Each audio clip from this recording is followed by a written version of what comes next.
اعوذ باللہ من الشیطان الرجیم بسم اللہ الرحمن الرحیم۔ حضرت سیدنا برا بن عازب رضی اللہ تعالیٰ عنہ فرماتے ہیں کہ ایک شخص سورہ کہف کی تلاوت کر رہا تھا۔ ان کے گھر میں ایک جانور بندھا ہوا تھا۔ اچانک وہ جانور بدکنے لگا۔ اس شخص نے دیکھا کہ ایک بادل نے اس کو ڈھانپا ہوا ہے۔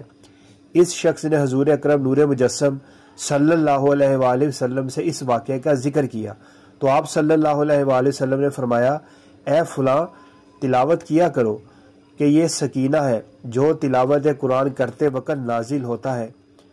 حضرت سیدنا ابو سعید خدری رضی اللہ تعالیٰ عنہ سے روایت ہے کہ نبی مکرم نور مجسم صلی اللہ علیہ وآلہ وسلم نے فرمایا، جو جمعہ کے دن سورہ کہف پڑھے اس کے لیے 2 جمعوں کے درمیان ایک نور روشن کر دیا جاتا ہے۔ ایک روایت میں ہے، جو شب جمعہ کو پڑھے اس کے اور بیت اللہ عتیق یعنی کعبۃ اللہ شریف کے درمیان ایک نور روشن کر دیا جاتا ہے۔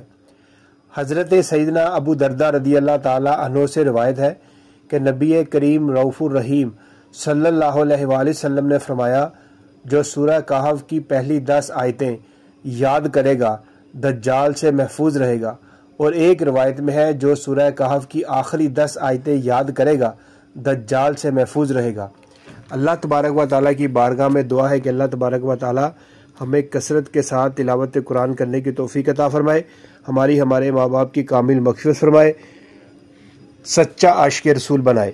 لا الہ الا اللہ محمد الرسول اللہ صلی اللہ علیہ وآلہ وبارک وسلم۔